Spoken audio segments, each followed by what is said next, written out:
Quelqu'un frappe à la porte, serait-ce lui enfin, celui qui nous apporte l'espérance et le vin? C'est bien lui, il me semble, qui nous tenait la main quand nous allions ensemble affronter l'incertain. Il parlait d'une enfive, nous étions assoiffés, et puis d'une autre rive qu'il nous faut chercher.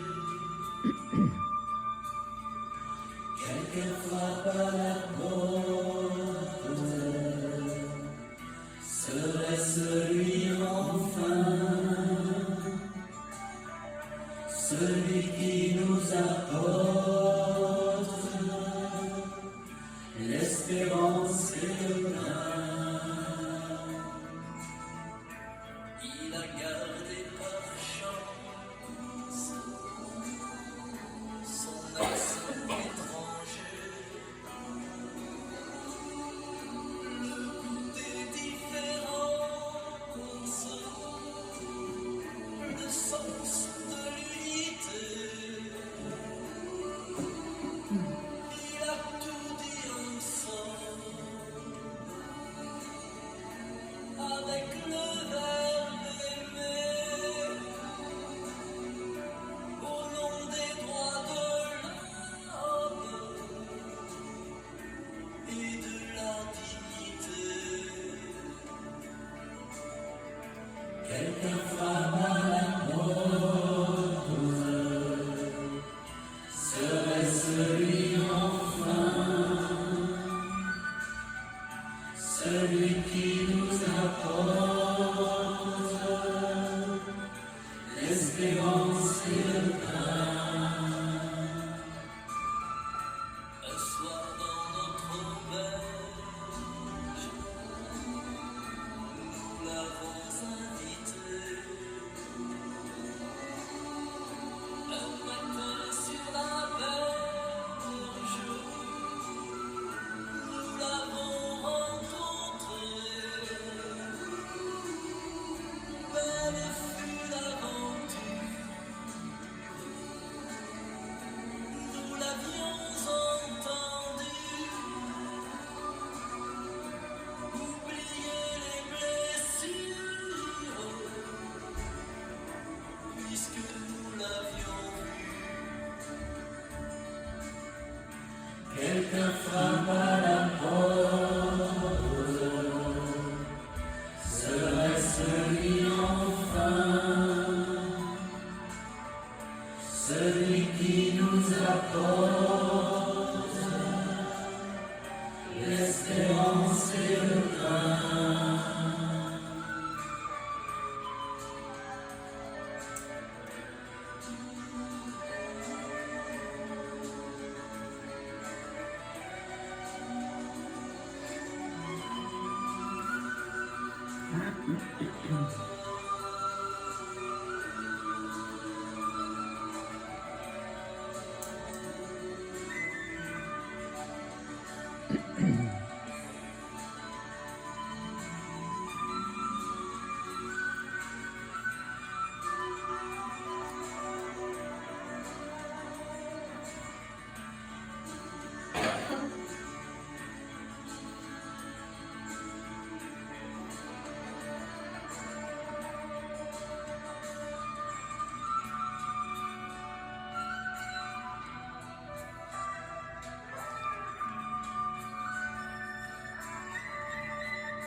L'avons-nous rencontré? C'est un chant de John. Si jamais vous voulez le retrouver sur votre YouTube, quelqu'un frappe à la porte. Parce que dans les 3 étapes que je vous proposais ce matin, il me faut naître, accueillir mon humanité, m'aimer tel que je suis pour mieux accueillir l'autre. Mais il me faut renaître. Alors là, c'est ma vocation vraiment baptismale. Ce n'est pas seulement ma vocation humaine, ma vocation de baptiser. Il me faut renaître de l'eau et de l'Esprit Saint. Laisser vivre l'Esprit Saint en moi. Renaître autrement, sortir de l'habitude. Et là, c'est ce vent nouveau du synode ou de notre vie, là où je suis rendu, ou bien je continue à traîner le pied et à trouver que c'est long, ou bien je décide pour Dieu, ou je décide pour une plus-vie. Et là, la plus-vie, ce n'est pas nécessairement une vie de santé, de jeunesse éternelle, c'est ça comme propose souvent la société. La plus-vie, elle se situe au niveau du cœur, au niveau de cet amour qu'on n'aura jamais totalement donné. L'amour est une source intarissable, parce qu'il prend sa source en Dieu, et l'amour est infini. Et vous le savez, comme couple, comme engagé au cœur du monde, plus j'aime, plus je désire aimer. On n'est jamais rendu au bout de l'amour en ce monde-ci. Et c'est là la grandeur de notre foi. Quand nous quittons ce monde, c'est pour entrer dans la plénitude de l'amour. C'est grand notre vocation, hein? Et c'est ça, dans cet univers immense et beau, ce qu'il y a de plus beau, c'est l'être humain. Dieu s'est émerveillé. Pourtant, il y a les étoiles, le ciel, les aurores boréales, c'est infini, mais il s'est émerveillé aussi devant tout ça, vous le savez, il vit que c'était bon, tout ça. Mais quand il a créé l'être humain, il vit que c'était très bon. Parce qu'il y a là l'amour un amour qui se donne et qui n'a jamais fini de se donner pour le bonheur. Il nous a créés pour le bonheur. Il nous a créés pour le paradis. Mais c'est la liberté qui a fait qu'on a quitté le paradis. Mais lui, il veut qu'on retrouve le paradis. Et ça, c'est la certitude. Un jour, il n'y aura plus de gens tristes, malades et malheureux. Hein? La belle prière eucharistique, là, c'est pas juste des mots, ça. C'est important de les peser, même quand on célèbre, pour que les gens qui sont là s'aperçoivent qu'ils ne sont pas juste là pour la forme, mais non, on est là pour témoigner de notre espérance que ce monde de guerre, de violence, il est habité par une lumière qu'aucun ténèbre peut éteindre. La lumière du Christ ressuscité, elle fait disparaître tous les ténèbres. Pas seulement à la fin des temps, déjà.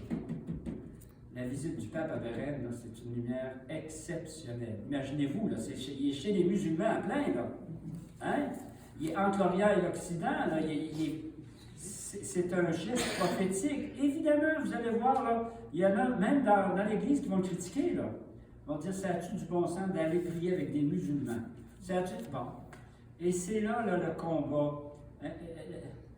La grande peine de Jésus au soir de sa vie, c'était de voir que ses propres disciples seraient divisés. Mais c'est le jeu du malin. Lui, le malin, il ne veut pas que le royaume existe. Il ne veut pas qu'on retrouve le paradis. Il a quitté le paradis. Les anges déchus, c'est ça. Hein? Alors, c'est clair qu'il travaille très fort pour nous éloigner et il réussit très bien. Si vous êtes attaqué, soyez heureuse. C'est signe que vous travaillez pour Jésus. Si vous n'êtes pas attaqué, c'est parce qu'il vous a déjà gagné. Dans le monde d'aujourd'hui, qui est préoccupé par le péché? Qui est préoccupé par la conversion? Qui est préoccupé par un changement radical? Ils se foutent de ça. Beaucoup, beaucoup. Hein?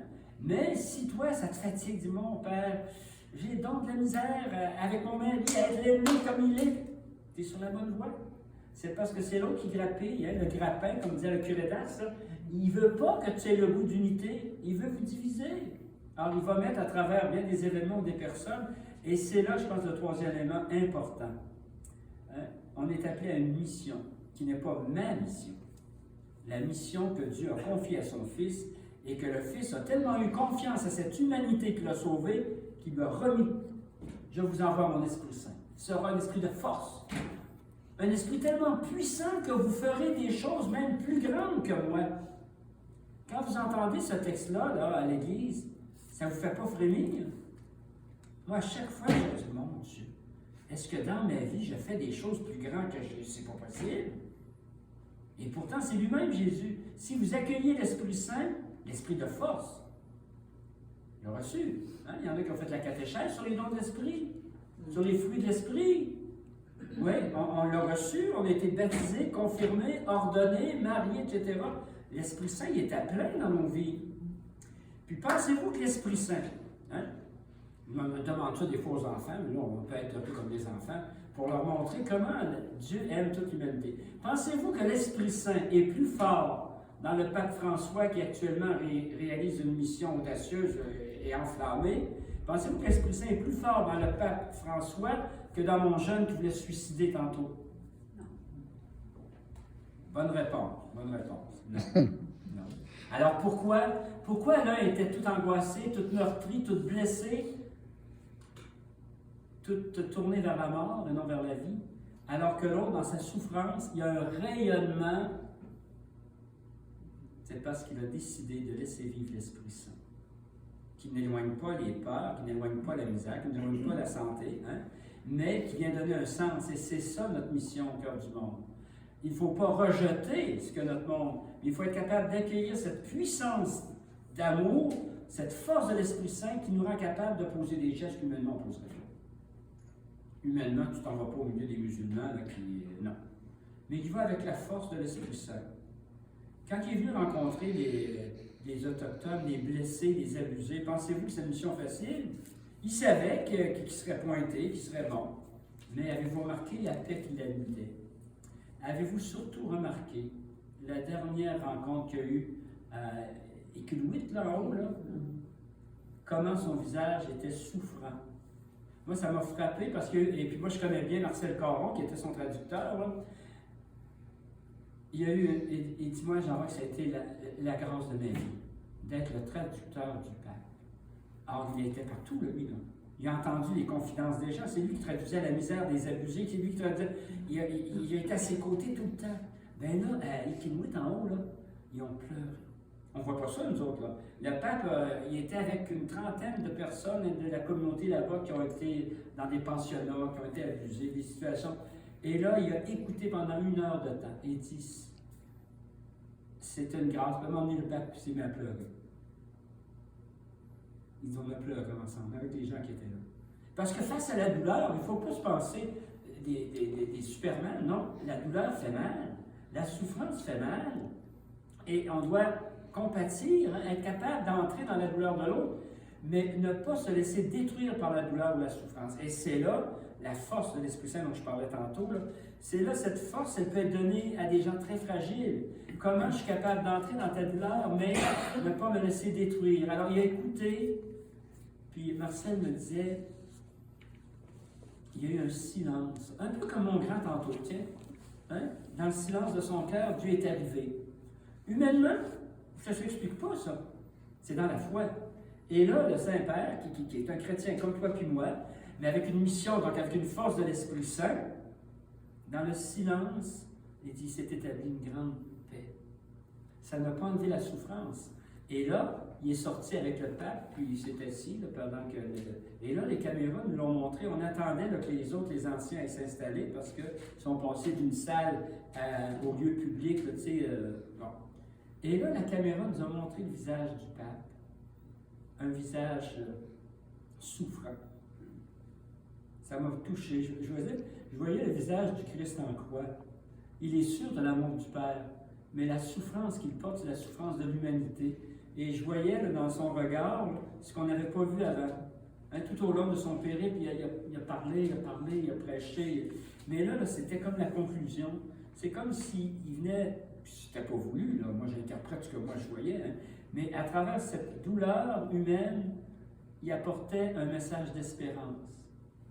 Et après, ça a été la conclusion de son pèlerinage extraordinaire, où là, la sénatrice après a dit, il a touché mon cœur. au début de sa visite, je le regardais de haut. Elle dit tout au long de sa visite, et là c'était le sommet. Elle a craqué. Elle a cru en la miséricorde. Elle a cru que c'était possible de parvenir à une réconciliation si on voit avec les yeux du cœur, pas avec les yeux de la tête. Et en tout cas, c'est ça. Le troisième élément, renaître de l'eau et de l'Esprit Saint avec cette vie de Dieu qu'il faut alimenter pour la mission, pour être capable de transformer notre monde qui en a besoin.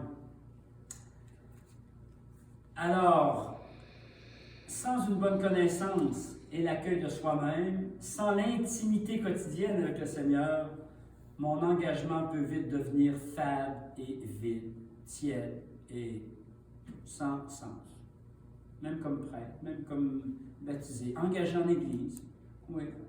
Si je ne suis pas nourri par la rencontre quotidienne, hein, c'est ce que le chant disait, hein, je l'ai rencontré. Si vous êtes là, c'est parce que vous l'avez rencontré, mais il y a beaucoup de chrétiens qui n'ont pas rencontré Jésus.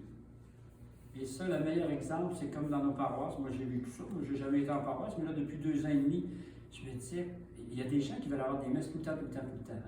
Bon, mais tu peux pas, Toto. Alors, moi, au moins, j'ai mis une messe sur semaine, même si ça faisait 15 ans qu'il n'y en avait pas, à Port-Neuf. Dire ma messe tout seul chez nous, on allait le dire à l'église. Bon. Puis tout de suite, la question que les administrateurs vont dire, bien là, ça va nous coûter combien? Mais moi, j'avais envie de dire, ça ne coûte rien, mais là, les autres, si tu te déplaces, c'est temps, bon. Mais comment les gens qui étaient là avaient soif? Ça, c'est des personnes là, qui n'ont pas eu grand-chose. Ils ont continué à pratiquer, mais ils n'ont pas vraiment été alimentés. Ça m'a vraiment touché, juste la parole de Dieu. Le 3/4 des personnes ne connaissaient pas la Bible, il n'y avait même pas de Bible, c'est des personnes de 60, 70, 80 ans. Là. Alors, au carême, j'ai offert un groupe de partage de la parole. Il n'y aura pas de monde, parce que déjà, ils sont déplacés. 25 personnes. Vous allez dire, c'est pas beaucoup, mais c'est beaucoup, dans un petit noyau comme ça. Et là, j'ai vu la soif de ces gens-là. Mais une semaine, j'avais une retraite à prêcher, je ne pouvais pas être là. Fait que là, les gens disaient, ah ben on n'aura pas. Je dis, bien pourquoi vous n'auriez pas? Mais vous n'êtes pas là. Ben oui, mais vous êtes là. On n'est pas capable. Comment on n'est pas capable? Si vous avez vu, c'est pas compliqué, on lit la parole de Dieu, on écoute, on partage. Ben c'est la madame la plus âgée, je pense. Hélène, qui a 84 ans. Elle dit, je vais le faire, moi. Je vais le faire. L'audace de l'Esprit Saint. L'Esprit Saint nous fait faire des choses que, humainement, là, elle l'a fait. Elle était tellement contente. Elle dit, je pensais pas. Elle dit que... Je dis, voyons donc, l'Esprit Saint, c'est pas juste pour le curé, c'est pas... Il est en toi. Si tu ouvres ton cœur, c'est lui qui parle. Puis j'avais dit ça parce qu'elle m'avait appelé la veille, elle dit, ça m'énerve. Arrête de t'énerver, va te coucher, Puis demain, tu vas lire. Mais j'ai dit, avant de lire, demande-lui. Demande à l'Esprit Saint d'éclairer ton cœur. De mettre dans ton cœur, hein. Le prêtre, avant chaque proclamation de l'Évangile, c'est ce qu'il fait, hein. On prie pour que je puisse proclamer ta parole et non pas ma parole, pour que je puisse toucher les cœurs avec ta parole et non pas en racontant en partie de hockey d'hier soir. Hein? Et c'est donc important, quelle que soit notre vocation, c'est l'Esprit Saint en nous. Alors, être capable hein, de sortir de ma routine, de me laisser réchauffer le cœur. Mon arbre va se dessécher et ne portera plus de fruits si je ne m'alimente pas à Jésus-Christ. C'est lui la source. La sève, vous connaissez, hein? Vous êtes les sarments, mais c'est lui qui circule dans toutes nos vies, c'est lui. Et c'est pas lui meilleur en moi, plus petit en toi. Non, c'est lui. Sauf que des fois, toi, tu bloques. Moi aussi. Moi, je pense qu'on aurait tous besoin des fois d'un bon double ou triple pontage. Ça fait du bien, un pontage. Ça nous relance, hein? Mais c'est ça, dans la vie spirituelle, c'est pareil. Il y a des gens qui ont un cœur desséché, pas parce qu'ils sont moins bons que nous autres, ils ne se sont pas nourris. Ils ne se sont pas fait opérer. Alors, qui sera mon messager, comme le prophète dit, hein? C'est toi. Mais un messager d'espérance. Pas un messager qui écrase et qui étouffe.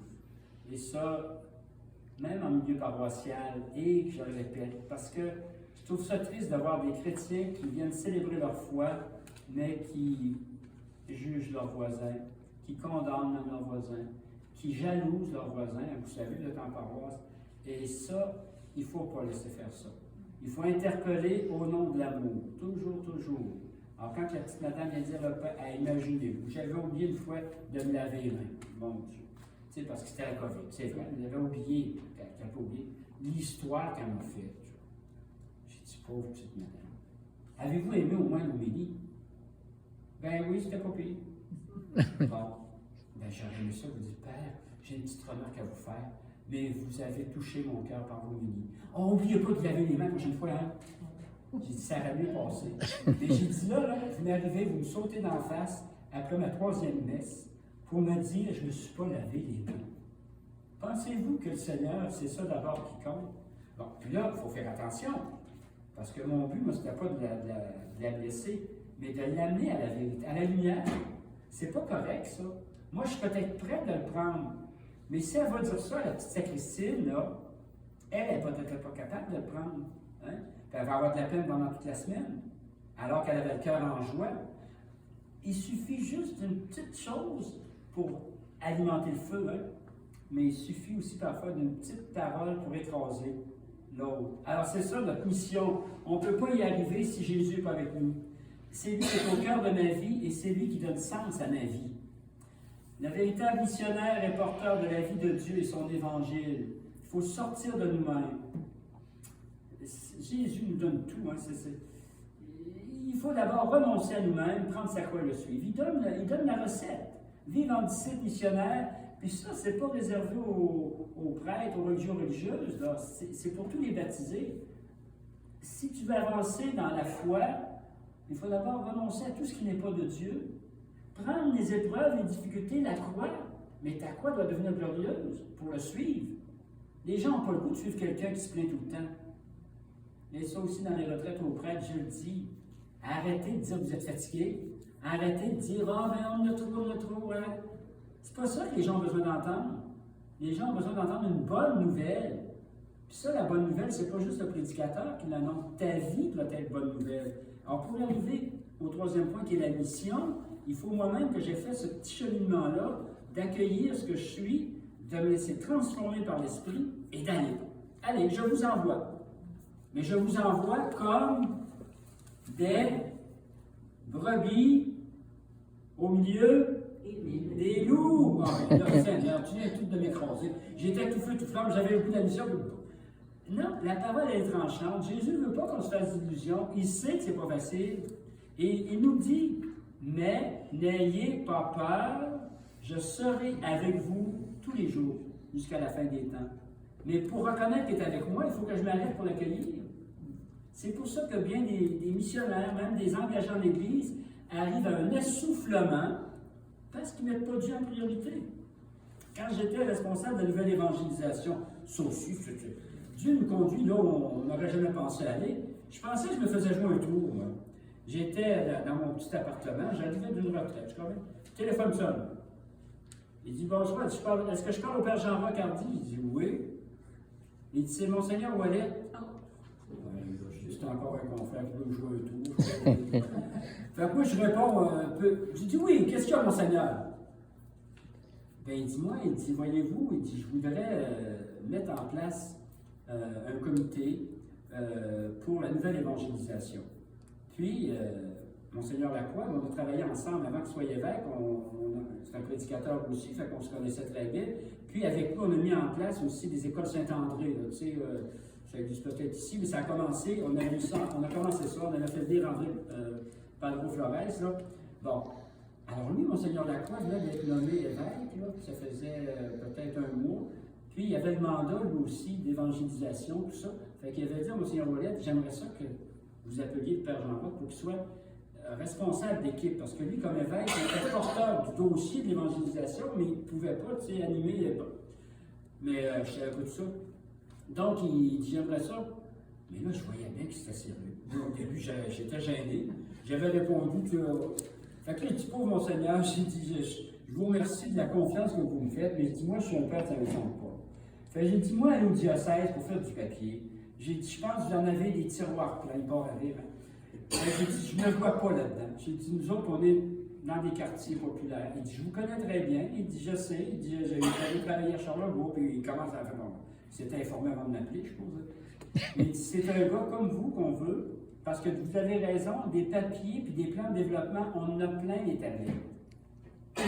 On ne peut pas dire que ça a changé grand-chose. Il dit, je voudrais, moi, une équipe de terrain. OK. Ben, j'ai dit, je vais en parler à mon provincial, voir qu'est-ce qu'il en pense. Mais c'est difficile de dire non quand c'est l'évêque qui te demande. Alors là, je ne pouvais pas prendre à temps plein parce que puis heureusement, hein, j'ai trouvé ça tellement difficile. C'est un autre monde, le diocèse. Hein, c'est vraiment. Bon, comme j'étais à temps partiel, et ce qui n'aidait pas, j'avais été nommé directement par le cardinal. Ah ben, la directrice du service pastoral n'était pas contente, hein, parce qu'elle n'avait pas eu son mot à dire. Vous savez, vous autres aussi, hein, les agents et agentes, c'est tout du bon monde, mais on a notre mot à dire, hein, on n'est plus comme les années 40 et tout ça. Bon, ça a du bon, mais des fois. Fait que Monseigneur Ouellet, lui, il avait pensé ça. Mais un des premiers éléments, il fallait qu'on aille dans les paroisses, dans les régions pastorales aussi, pour présenter ça, parce que même là, quand il m'a présenté à toute l'équipe diocésaine, qui était quand même assez nombreuse, il y en a quelques-uns qui ont dit, mais qu'est-ce qu'il fait félicite, lui? Monseigneur aurait pu en prendre une parmi nous autres. Quand je dis une, c'est parce que c'est 4 femmes pour un homme, quasiment. Hein? Je ne sais pas comment ici dans le diocèse. C'est 5 femmes pour un homme. OK. Alors, c'est sûr qu'il y en a que. Mais, tu sais, c'est pas des postes de gloire. Quand on est en église, on va être en tenue de service, puis là, ben, c'est clair que moi, j'allais en tenue de service parce que je me sentais bien petit, mais le cardinal avait demandé ça, puis bon, puis Gérald aussi, fait que je lui ai dit non, on va peut-être réussir. Donc, après quelques semaines, peut-être 2 mois, on avait préparé.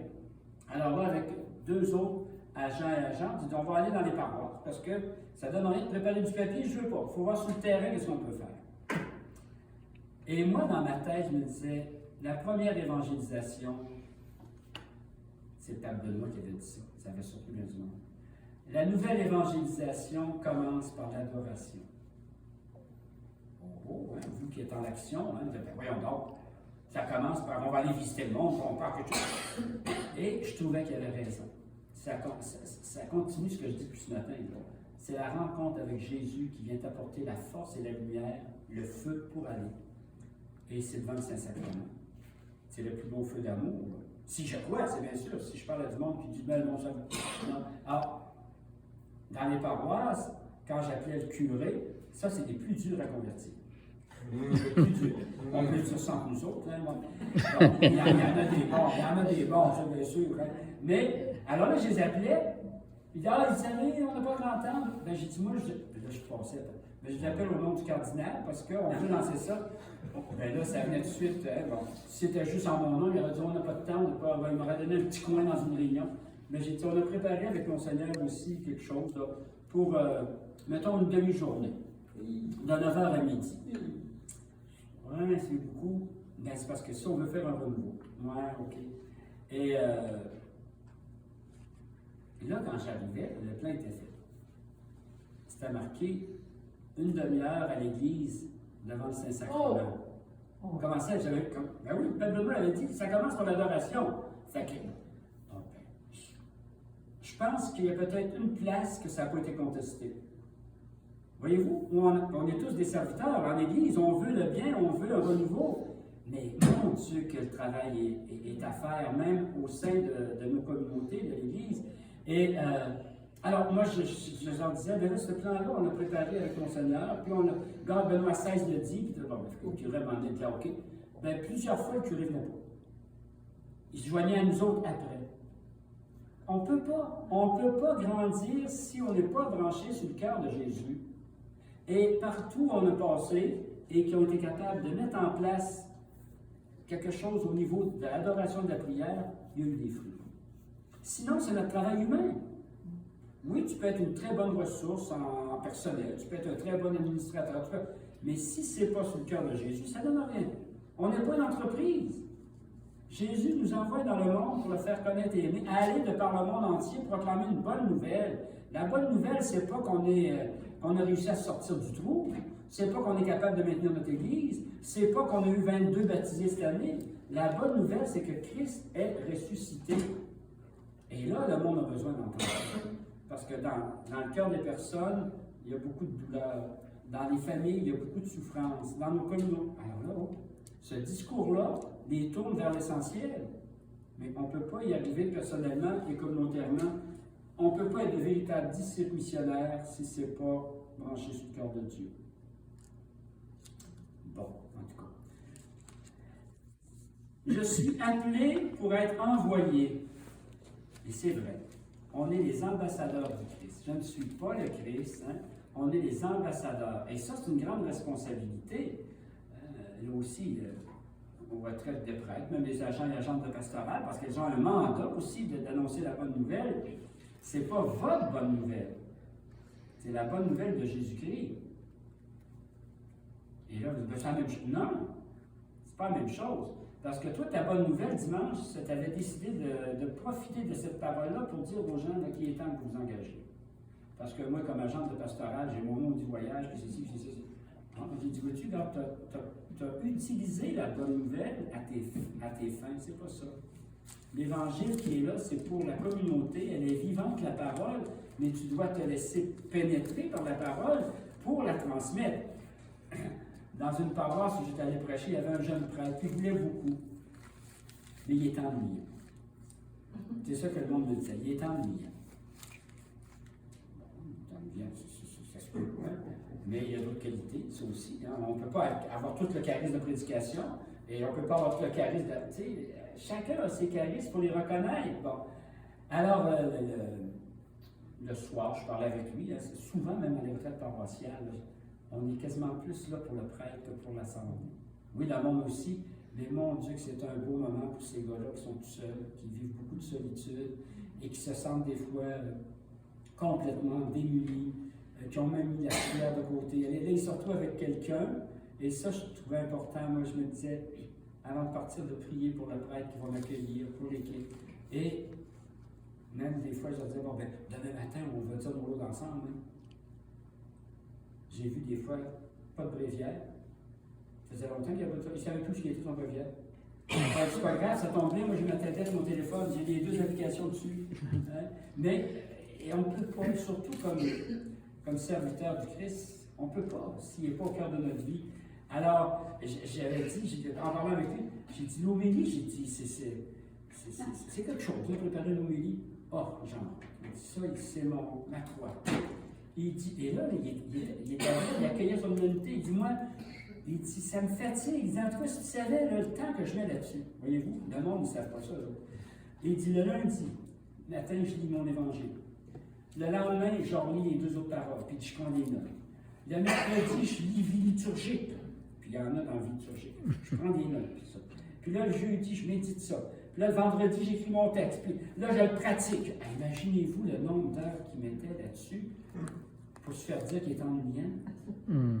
C'est quelque chose. Hein? Alors là, en écoutant ça, mais voyez-vous comment l'Esprit Saint parle, hein? C'est pareil pour vous autres. J'ai dit, est-ce que tu prends le temps, une fois que tu as tout fait ça, j'ai dit, bravo, j'ai dit, moi, je ne suis pas capable. J'ai dit, moi, d'abord, écrire, ça, je ne suis pas capable. J'ai dit, je vais lire, je vais méditer, mais je te félicite, puis il y avait tout ça par écrit. Mais j'ai dit, veux-tu que je te donne un petit truc?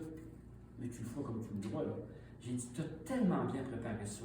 Dimanche prochain, là, amène tes feuilles. Tu mets ça sur l'embon. Et j'ai dit, juste avant, j'ai dit, viens, Esprit Saint, dire à travers moi ce que tu veux dire à cette assemblée. Ah, il dit, ça ne marchera pas. Comment? Ça commence maintenant. Tu n'as pas plus confiance que ça à l'Esprit Saint. Mais, voyez-vous, l'Esprit fait des merveilles. Hein? Il l'a fait. Il m'a téléphoné, là, parce que la retraite finissait le mercredi, je pense, le jeudi. Et là, il m'a téléphoné le dimanche soir, tout heureux. Il l'avait fait. Mais il dit, j'ai pas tout dit ce que j'avais à dire. Non, j'ai dit, c'est bien comme ça. Alors, j'ai dit, quand tu dis tout ce que tu voudrais dire, c'est là que tu es ennuyant. Mais quand tu dis ce que lui veut dire, après ce que tu as fait, tout est possible, tu as tout bien préparé ça, tu as 5 points avec 4 alinéas, puis tout ça. Mais là, tu arrives là, ce matin-là, l'Assemblée est capable de prendre 1 point puis 2 alinéas.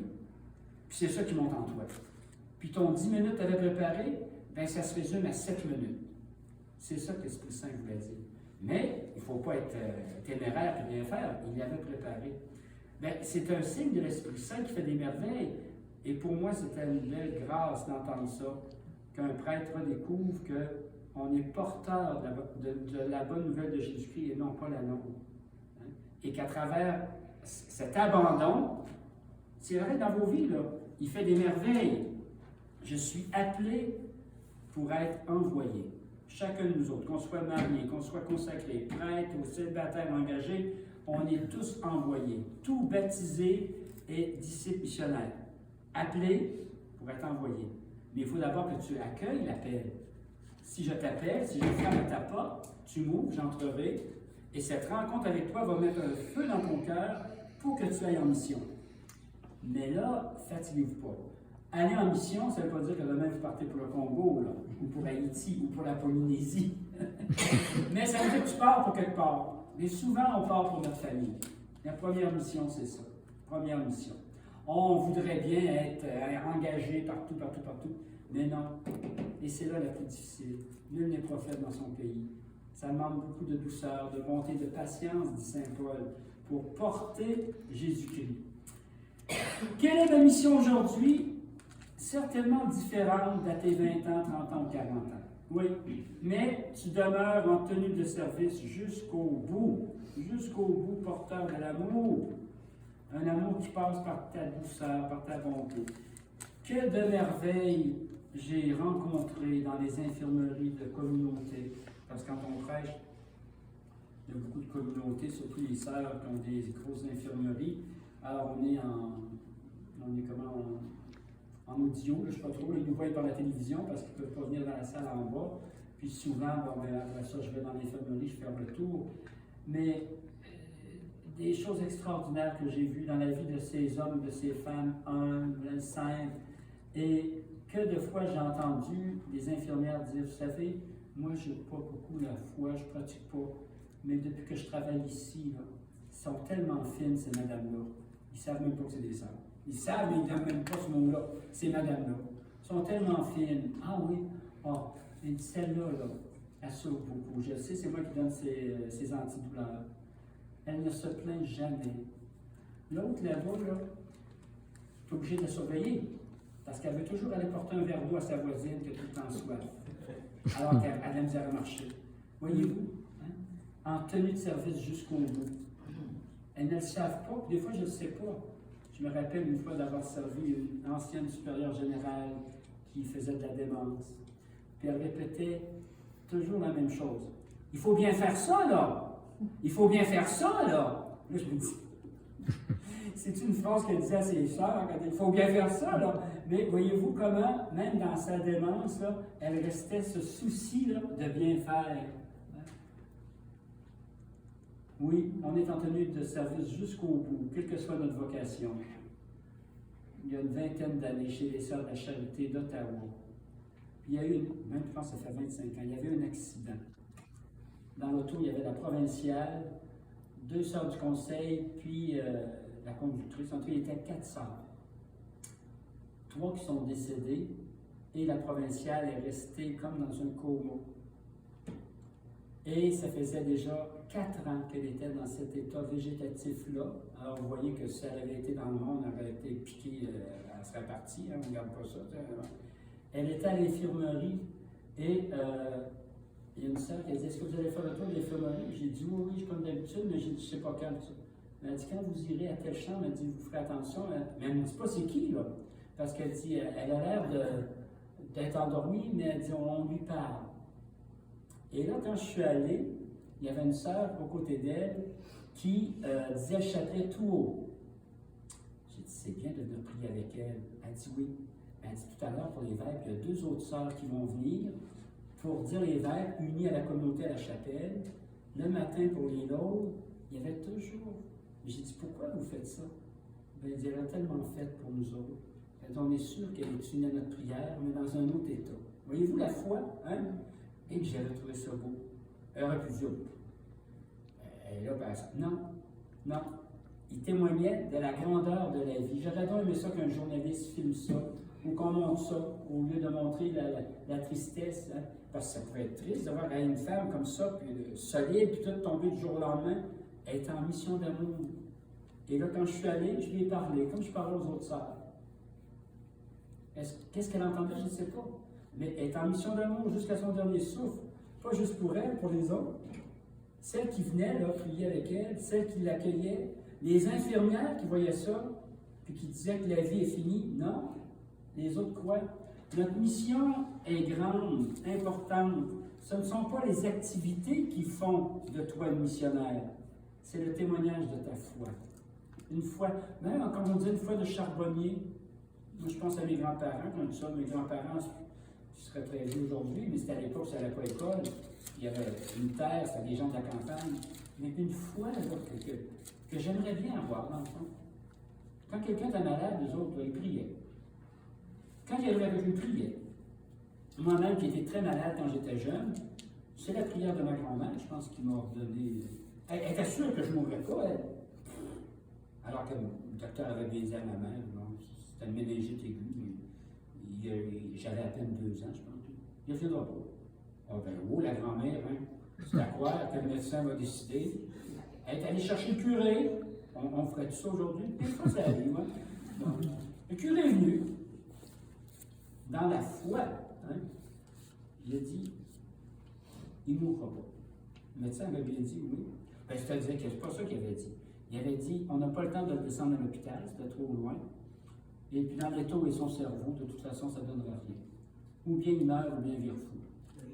Je suis pas mort. Il n'est pas fou. Il n'est pas fou. C'est ça qu'il attendait, elle n'osait pas le dire.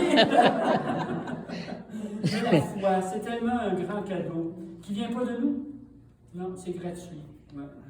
Est-ce que vous avez reçu gratuitement? Donnez-le gratuitement. C'est Jésus qui dit ça. Toujours à partir de l'accueil de mon humanité, sans me prendre pour un autre, enrichi de la rencontre avec le Christ, pour que ma mission donne sens à ma vie aussi. Donc, ta mission, elle a changé. La mission demeure la même, mais la façon de la vie va changer. Ici, les personnes âgées ont une grande mission. On est à un âge où on parcourt moins la route qu'avant, mais j'ai une grande mission d'être témoin, comme je disais tout à l'heure, de cet amour qui m'habite. Et les personnes âgées ont une grande mission actuellement auprès de nos jeunes, on en parlait un petit peu ce matin, qui ont pu à l'école de catéchèse, qui ont pu autour d'eux cette présence de Jésus-Christ. On enlève même les statues même un peu partout. Là, on veut changer le nom de rue où c'est un nom de saint parce qu'on veut... Bon, cette société laïque-là ne doit pas nous empêcher, nous, de témoigner de notre foi. C'est plus dur. C'est beaucoup plus exigeant d'être chrétien catholique aujourd'hui que quand j'avais 10 ans. Dans le petit village où j'étais, tout le monde était catholique. Tout le monde allait à la messe. Tout le monde était sûr qu'il y avait comme une vie éternelle, que je ne sais pas comment ils vivaient ça, mais c'était 95%, c'était très rare que quelqu'un n'allait pas à l'église. Puis s'il n'allait pas à l'église, on le savait, on le remarquait. Mais là, c'est plus cette même réalité-là. C'est pour ça que notre mission, moi, je veux dire, elle est peut-être plus importante aujourd'hui qu'au moment de la chrétienté, où là, tout le monde, et d'ailleurs ceux qui allaient pour la forme, on va chasser vite. Ceux qui sont restés, normalement, c'est ceux qui vraiment avaient vécu cette rencontre et avaient le goût d'aller plus loin, de se laisser transformer. Alors là où je suis aujourd'hui, ma mission, elle est grande. Je dis ça aux grands-parents, souvent qui sont découragés de voir que leur enfant n'a pas été baptisé, que leur fille est à côté, puis est à son 3e accotement. Hein? Et l'accotement est des fois plus mou, alors ça part d'un bord puis de l'autre. Je dis non, découragez-vous pas. Non, ce que vous avez semé dans l'amour va porter des fruits d'amour. Faites confiance. L'Esprit Saint, là, elle dit, ben là, vous êtes un peu... Non, on croit. On croit que Jésus est venu et qu'il continue d'être présent par chacune de nos vies, par nos paroles, nos gestes. Je vous envoie porter une bonne nouvelle. Comment ta vie est-elle bonne nouvelle aujourd'hui? C'est important, ça, de vous arrêter. Là, c'est des questions que vous pourrez approfondir. Vous arrêtez. Comment je suis bonne nouvelle avec mes enfants, avec mes amis, dans ma paroisse? Pour moi-même, est-ce que je suis une femme d'espérance? Est-ce que Et même si tu as un tempérament dépressif, non, tu peux être une porteuse d'espérance parce que, n'oubliez pas la première étape, c'est accueillir mon humanité. Il y en a qui ont des personnalités différentes, des plus dépressives, d'autres c'est toujours enjoué, tout ça. Et c'est avec ce que tu es que la rencontre va se faire et que tu deviens un témoin. Essaye pas d'être comme ta femme, c'est pas possible. Ou essaye pas d'être comme ton frère. Essaye pas de... Il est unique et tu es unique. Mais sois pleinement toi-même. Sois vraiment le missionnaire que le Seigneur veut de toi. Comment ta vie est bonne nouvelle? Comment être missionnaire autrement aujourd'hui, tout en croyant à la richesse de nos débuts? Votre vie vous a purifié, comme on peut dire. Hein? Votre vie vous a maturé. Moi, je ne suis pas aujourd'hui ce que j'étais à 20 ans, tout feu, tout flamme. J'avais le goût de parcourir le monde pour faire connaître Jésus. Et je me rappelle, même quand Monseigneur Couture, c'est lui qui était notre provincial, quand j'ai fait mes premiers vœux, je crois. En tout cas, j'avais dit, est-ce que je pourrais aller en mission? Oh, oui. Et on a une mission au Brésil. Oh, oui, tu pourrais y aller. Jamais parti. Quand il a demandé des missionnaires, je disais, oui, je vais y aller. Le Seigneur avait d'autres vues. Et il m'a fait parcourir un chemin extraordinaire. Moi, je me trouve privilégié du ministère riche que j'ai eu, pas à cause de moi, mais parce que c'est lui qui m'a conduit auprès des pauvres, des petits. Quand je suis travaillé à Montréal, j'étais juste un an, mais j'ai eu l'occasion de travailler avec les prostituées dans le village gay. J'ai eu une richesse de ministère à laquelle je n'étais pas comme appelé au début, hein, comme aumônier de patron, mais il y avait du temps autour de ça. Puis le temps autour de ça, ben moi je me disais, non, il faut que j'aille aider, alors je me suis ramassé au café chrétien, je ne sais pas si vous vous rappelez, là, dans ce coin-là, il y avait le quartier chrétien, pas loin du village. Et là, en allant là, ben, j'ai rencontré des gens qui avaient besoin. Mon Dieu, et ça m'a ramené après ça à Québec, toujours en lien avec notre œuvre première, mais le Seigneur ajoutait toujours des choses autour, tenant compte probablement de mon charisme, de ma personnalité, alors que d'autres, je me rappelle avec le petit frère Robert, une fois, je visitais beaucoup les pauvres et le café chez Pat, je ne sais pas, qui vient-tu de Québec, là, Paul? Non? Mais ça fait longtemps que je suis parti, Ouais. là. Ouais. En tout cas, pas loin d'où est l'eau rivière aujourd'hui, il y avait Okay. c'était un trou qui était là, c'était un trou. Et puis j'allais, mais moi je ne voyais pas que c'était un trou. Tu sais, j'allais apporter de la nourriture, j'allais visiter, c'était tous des gars qui prenaient un coup, comment on appelait ça? Des robineux. Déjà, c'était pas trop fin. Hein? Ah ouais. Et moi, j'allais là, puis j'osais avec eux autres, mais j'allais jamais le premier du mois. Parce que ça me chèque. Alors là, il s'en payait. Il ne faut jamais humilier le pauvre. Hein? C'est Saint Vincent de Paul. Il faut se faire pardonner le pain qu'on donne aux pauvres. Jamais humilier. En tout cas. Alors là, j'y allais. Mais là, Robert, il m'avait dit, j'aimerais ça y aller avec toi. J'aimerais ça visiter les pauvres. Je suis Saint Vincent de Paul, moi aussi, puis tout ça. Puis bon, bien sûr, viens, Robert. Fait qu'on part, puis là, j'arrive là avec ma petite boîte. Je dis, même ça, Robert, ça va aller plus vite, on va monter tous les deux. Et là, dans le corridor, il faisait noir, puis il y avait un escalier au bout, puis ça sent la robine, puis tout ça, qu'est-ce que tu veux? Là, Robert, il n'est pas à peine rentré qu'il a peur. Il dit, hey, rentre pas là. Ben, je dis, Robert, tu viens, mais tu viens pas. Je dis, pas. Ah, il dit, tu peux me sauter dessus. Voyez-vous comment? Et là, ça va mal tomber. En montant l'escalier, il y a deux robineux, deux messieurs, mettons, qui se battaient. Puis là, il y en a un qui a déboulé l'escalier. Fait qu'il a déboulé sur Robert. Alors là, la boîte de nourriture, il a tiré ça par terre, il s'en va dans l'auto, il barre la porte. Fait que là, moi, je continue à voir mes gars, mais je sais pas que Robert est parti. Là, mais ma tête est ailleurs, puis tout ça, puis bon. Fait que là, je reviens. Je cogne dans la fenêtre. Ouvre-moi pas! Non, ouvre-moi pas! Il avait été vraiment comme traumatisé, tu sais, il avait eu peur, une vraie peur. Fait que là, je m'assois. Il dit, je suis pas un bon religieux de Saint-Paul. Comment ça? Ben, je suis pas capable d'aller visiter les pauvres. Hein? Ben, voyons donc, toi. Penses-tu qu'il y a juste des pauvres, juste des robineux comme pauvres? J'ai dit, gars, Robert, là, j'ai dit, je vais aller te reconduire au patron, là. Puis j'ai dit, qu'est-ce que tu fais à ce soir? Ah, j'arbitre le. Comment on appelle ça, le hockey avec une rondelle, là? Le ratissage. C'était bon là-dedans, hein? J'ai dit, t'arbitres ça? Ah, il dit, j'aime ça. Ben oui. J'ai dit, toi, c'est ton charisme. J'ai dit, moi, je suis pas capable de faire de la rondelle, je fais de l'eau. Fait que je joue pas au ratissage. Mais j'ai dit, toi, tu joues. Puis quand tu joues, les gens aiment ça. Puis après ça, j'ai dit, c'est ça le religieux de Saint-Paul. C'est d'être là où notre charisme rayonne. Puis j'ai dit, arbitrer. Tu te rappelles, l'autre jour, j'ai arbitré, ça finit en football. J'ai dit, je ne jouais pas. Je ne jouais pas ce qui se passe. Puis j'ai dit, tu le tout de suite. Tchouc, tchouc, tchouc, tchouc. Vous comprenez ce que je voulais dire? C'est qu'on est tous les deux de bons religieux de Saint-Vincent-de-Paul, mais on a des charismes différents. C'est ce qui fait notre richesse. Mais ça ne veut pas dire qu'il n'y a pas de souci de son frère qui va visiter les robineux, puis ça ne veut pas dire qu'il n'y a pas de souci de mon frère qui arbitre au basketball. On est dans la même... Et là, avec les associés, c'est pareil. Vous n'avez pas tous le même charisme de visiter les pauvres ou de vous occuper des handicapés intellectuels, mais vous avez tous le même charisme du souci des différentes pauvretés qu'il y a. Et c'est ça la mission qui est la nôtre. Ce n'est pas tant les activités que notre foi bien vivante là où nous sommes. N'oubliez pas la lettre du Père Le Prévost de ce matin. N'oubliez pas. Vous irez la lire si vous avez oublié déjà, là. C'est celle du 18 novembre 1844. 14 novembre, excusez. 14 novembre 1844, où on retrouve des qualités pour la mission. Les qualités qu'il attendait d'un futur confrère demeurent encore d'actualité aujourd'hui, mais on ne peut pas les vivre comme en 1845.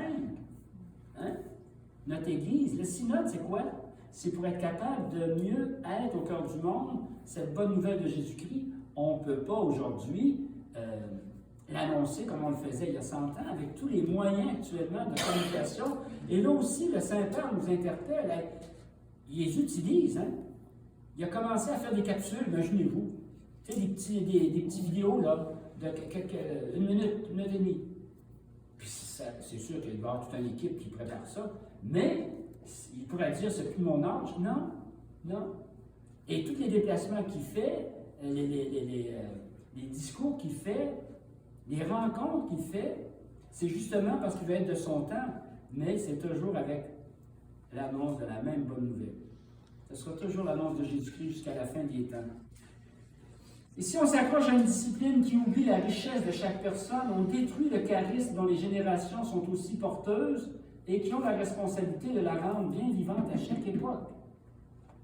Le charisme du Père fondateur, là, il est unique. Il y a juste un Jean-Paul Le Prévost.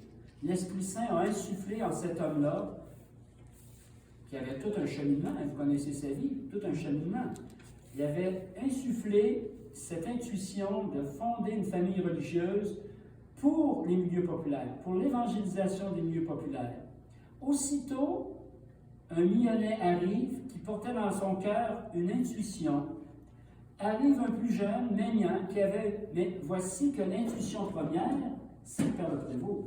Après arrivent d'autres. Et c'est pour ça que chaque religieux est porteur du charisme.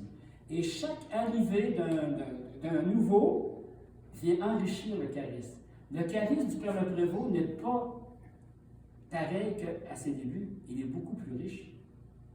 Beaucoup plus riche, parce que c'est des centaines d'hommes qui ont accueilli, qui ont laissé l'Esprit Saint agir en eux. Et avec les associés, j'oserais dire, ça l'a enrichi aussi. Parce que cet appel a été porté par des couples, par des femmes, par des hommes. Si on avait des ailes jeunesse, on dirait par des jeunes. Mais notre charisme, actuellement, il est beaucoup plus large qu'il était au début. L'intuition du fondateur s'est enrichie de chacune de nos vies. Et c'est pareil dans notre groupe d'associés. Chacun et chacune, vous apportez quelque chose d'unique. Mais ensemble, vous voulez témoigner d'une spiritualité, d'un charisme, de cette homme touchalité.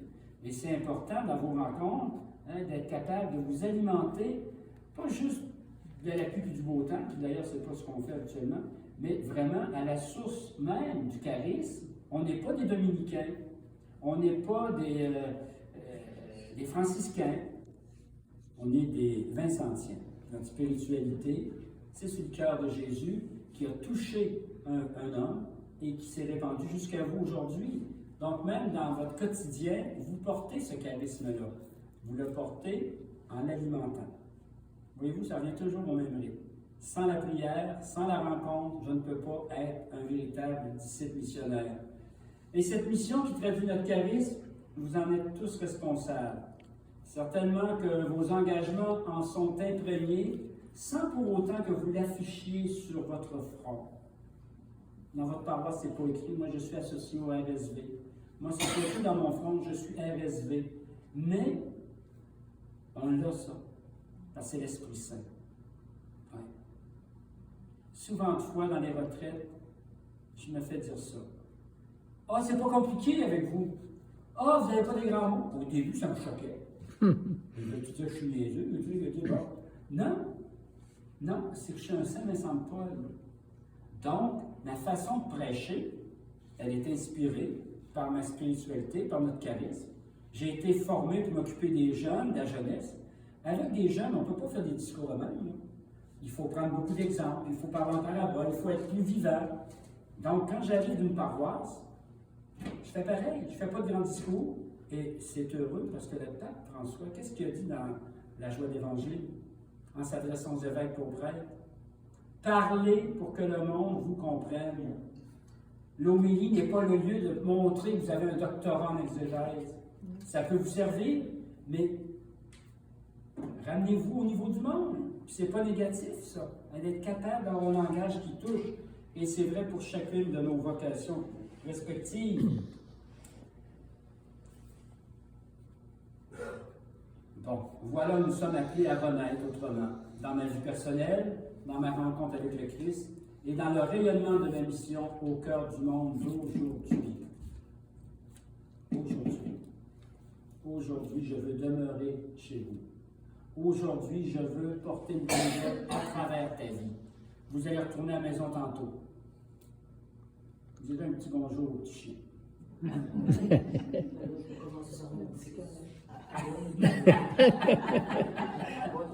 Mais vous comprenez, c'est aujourd'hui. On voudrait donc avoir une grande mission. Que de personnes, des fois, dis-moi ma vie, j'ai entendu ça souvent dans les retraites, même dans les communautés. Vous savez pas, ma vie n'a pas servi à grand-chose. C'est triste d'entendre ça. Hein? Ouais. La vie de chaque personne est sacrée. Même l'handicapé qui a passé sa vie, semble-t-il, à rien faire. Il a eu une belle mission. Ouais. Et des fois, dans certaines communautés où, vous savez, ça n'a pas toujours été rose, il y a eu des femmes qui ont eu la vie difficile. On ne voit pas ça. Nous autres, on pense que c'est tout. Mais il y en a qui ont eu la vie difficile. Je pense entre autres, une fois, là, chez les filles de Sainte-Anne. Quelle fondatrice extraordinaire, ça. Anne Blondin, tout ça, Anne Blondin. Mon Dieu, si vous n'avez pas lu ce livre-là, lisez ça. D'une humilité, d'un dépouillement. Ah, une sainte femme. Et il y avait une sœur qui faisait la retraite, puis elle aussi, c'était une bonne personne. Elle avait peut-être 86 ans. Puis elle était venue me voir, elle vient nous rencontrer pour parler. Elle dit, moi, j'en ai plus pour longtemps, j'ai 86 ans. Mais elle dit, je me demande si j'ai servi à quelque chose. Ah oui, vous pensez que vous n'avez pas servi. Ce que ça avait fait, hop! Elle dit, moi, j'ai fait à manger. J'ai lavé bien des robes. J'ai fait du ménage. Ouais, puis. Oh, ben, quand j'avais le temps, je priais. Parce que dans les gros pensionnats, elle dit, des fois, j'avais des cuisines, je me levais à 4 heures le matin pour préparer le pain. Elle a une grosse vie, là, tu sais. Ben, elle dit, des fois, j'avais pas le temps d'être à prière à 7 heures. Ben, elle dit, en plus, quand j'arrivais pour déjeuner à 7h30, je me faisais regarder par la supérieure. Parce qu'elle disait, où vous étiez? Elle dit, c'est moi qui préparais votre déjeuner. Bon. Donc, c'est sûr que c'était des vies spéciales. Hein? J'ai écouté ça. Il y avait en même temps une certaine tristesse hein? D'avoir été en tenue de service puis de ne pas être reconnu. De ne pas avoir servi comme la directrice qui, elle, son nom est écrit dans l'entrée de la porte d'école. La directrice, la photo est là. Oui, mais elle, la photo, mon père, là, elle va être sur mon signal mort. Elle dit, à part de ça, ils n'en verront pas. Tu écoutes la douleur, mais tu ne dois pas laisser la personne dans cette douleur-là parce que ce n'est pas vrai. Dieu veut que chaque personne réalise sa mission d'amour. Ouais, j'ai dit, avez-vous été heureuse dans vos cuisines? Oui. Aimez-vous ça, faire du pain? Oh, ça sent tellement bon, mon père. OK. Fait que vous aviez une joie? Oui. Puis étiez-vous toujours tout seul? Ah non, des fois, il m'envoyait des postulantes pour leur apprendre. Fait que j'aimais ça. Parce qu'il aimait à rire, puis tout ça. Fait on avait du plaisir jusqu'à temps que l'autre arrive pour dire « Hey, c'est silence! » Non. Mais je voyais une femme qui avait acquis une maturité, hein, qui ne s'était pas laissée arrêter par ces petits coups de baguette-là pour en arriver à l'essentiel. Sa vie, c'était pour le Christ. C'était pas pour faire plaisir à la mère supérieure ou pour faire non. Et là, Mais elle dit, Navi, je pense qu'elle n'a pas servi à grand-chose. Alors, une fois déjà, après 1h30 de Josette, là, ben, j'ai dit, là, à l'âge que vous êtes rendu, êtes-vous heureux? Je m'en ai rendu compte. Elle dit, oui, elle dit, c'est sûr que je me pose bien des questions. Mais elle dit, vous savez, elle dit, j'ai des étudiants qui étaient ici, puis qui m'écrivent des petites cartes des fois. Elle n'était pas professeure, elle n'était pas directrice, c'était la cuisinière. Ça veut dire que l'étudiante avait eu un lien qu'elle se souvient avec la cuisinière qui faisait ses galettes à glace, plus qu'avec le professeur de chimie qui l'avait aidé en rentrant en médecine. Voyez-vous comment c'est important? Et là, je l'ai amenée à comprendre ça. Elle est ressortie toute heureuse. J'ai dit, quelle belle mission vous avez eue, ma soeur. Elle est rentrée en disant qu'elle n'avait pas servi. J'ai dit, comme le Seigneur est content. Puis, ayez pas peur. Quand vous allez arriver là, devant lui, là, mon Dieu, vous allez en manger des bonnes galettes, meilleures que ce que vous avez fait sur terre. N'importe ça arrive. C'est un langage de simplicité, mais comment ça doit toucher les cœurs? Pas avec des grands discours qu'on touche les cœurs. C'est avec le témoignage de ta vie, heureux et heureuse, puis des gestes concrets. Mais que ce temps de grâce qui nous est donné, bon, là, ça va être le temps de l'Avent, que ce soit le temps du carême, peu importe, que ce soit vraiment un temps pour renaître autrement. De repartir cet après-midi avec le désir de renaître autrement. Parce qu'on est déjà rené, là. Oui, oui. On ne parle pas de rené, là. On est déjà rené. René 2 fois. Oui, par le baptême. Naître, renaître pour mieux réaliser la mission. Une mission qui m'envoie au cœur du monde. Mais c'est à toi maintenant de prendre le temps de voir comment continuer à réaliser non pas ta mission, mais sa mission à travers toi. Amen. Amen.